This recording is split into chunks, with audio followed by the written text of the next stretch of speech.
Friends, good evening. आज Sunday है, कल सुबह मार्केट खुल जाएगा। आप सब लोग मुझे पूछते हो कि मैडम आप कितना साल से ट्रेडिंग कर रहे हो, आपका एक्सपीरियंस क्या है।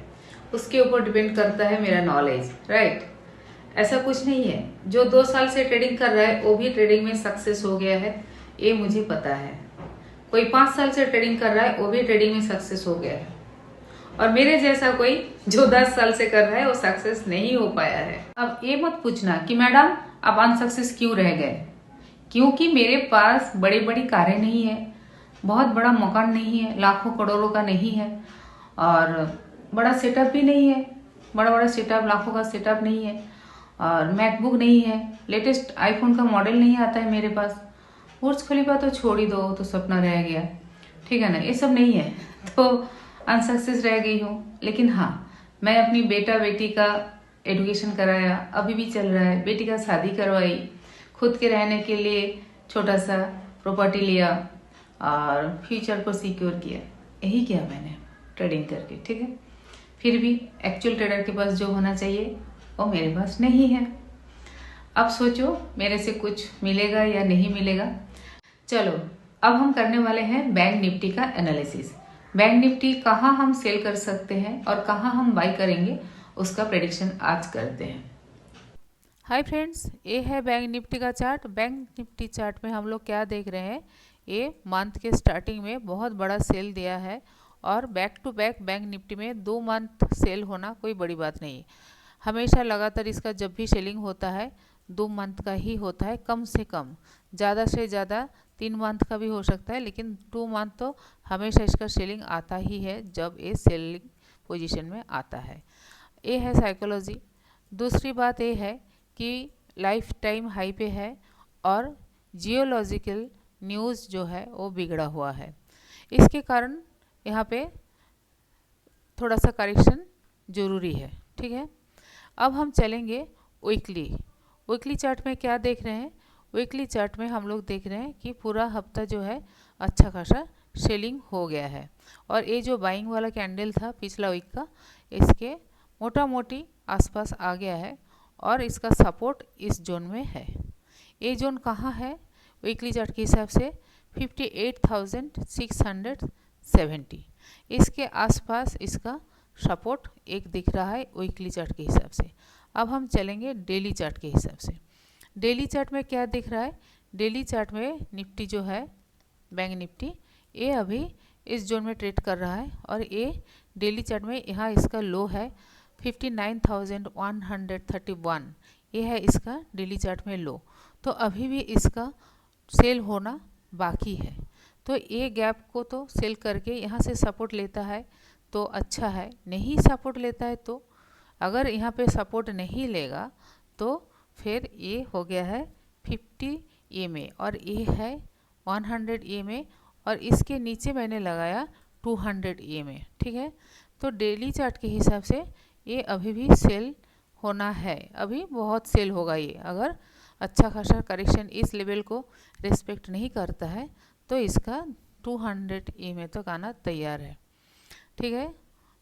थोड़ा सा सपोर्ट है, लेकिन बीच बीच में रुकेगा, सीधा तो बैंक नहीं चलता है, कोई भी इंडेक्स, कोई भी पैटर्न चार्ट जो है वो सीधे नहीं चलता है, हमेशा अपना पोजीशन सपोर्ट रेजिस्टेंस करते करते ऊपर नीचे होता है।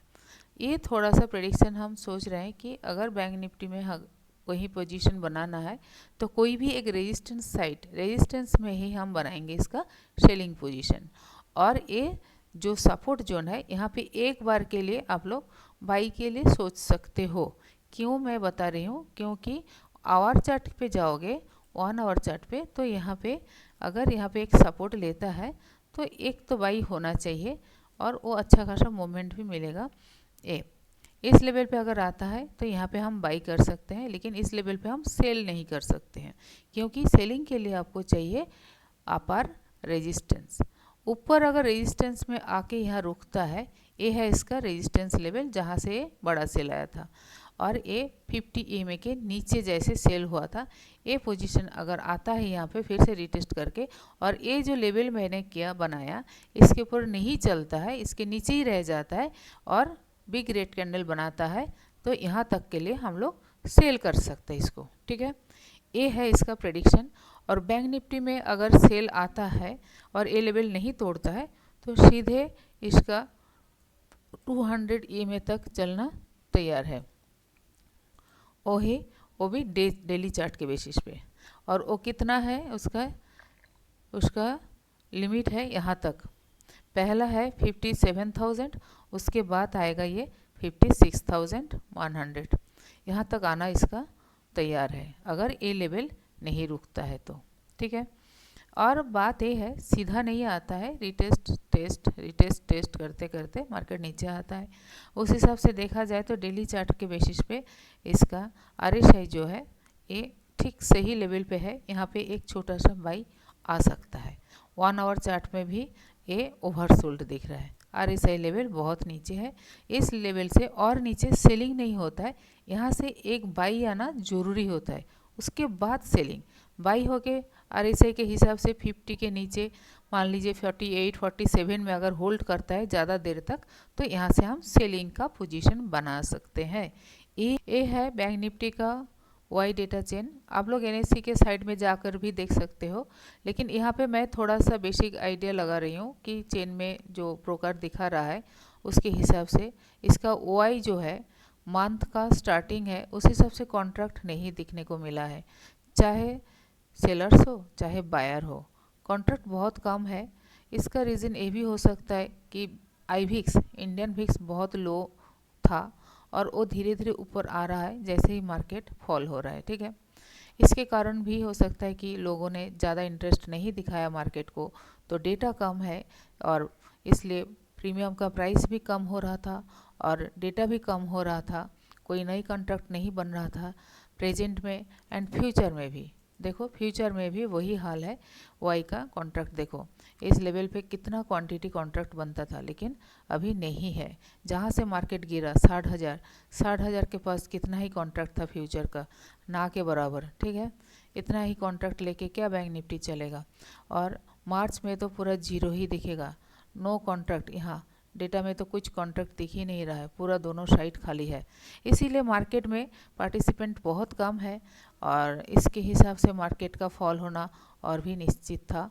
और इसके कारण ही है जो न्यूज बाद में आता है, बाद में एक्शन होता है, पहले ही ये सिचुएशन बन जाता है और ये जो समझ जाता है पहले, उसके लिए मार्केट में ट्रेड करना और टिके रहना आसान होता है। जो मैं यही देख रही हूँ कि बैंक निफ्टी एक रेजिस्टेंस में आएगा, यहाँ से चलते हुए फिर यहाँ पे रुकेगा तो हम इसमें सेल करेंगे। और अगर यहाँ आके बहुत देर तक ट्रेड करता है तो ऊपर साइड के लिए एक बार हम लोग बाई कर सकते हैं, क्योंकि RSI 1 आवर के चार्ट के हिसाब से ओवरसोल्ड है, ठीक है। फिर बाद में मार्केट खुलेगा तो हम लोग डिसीजन लेंगे क्या करना है। Thank you.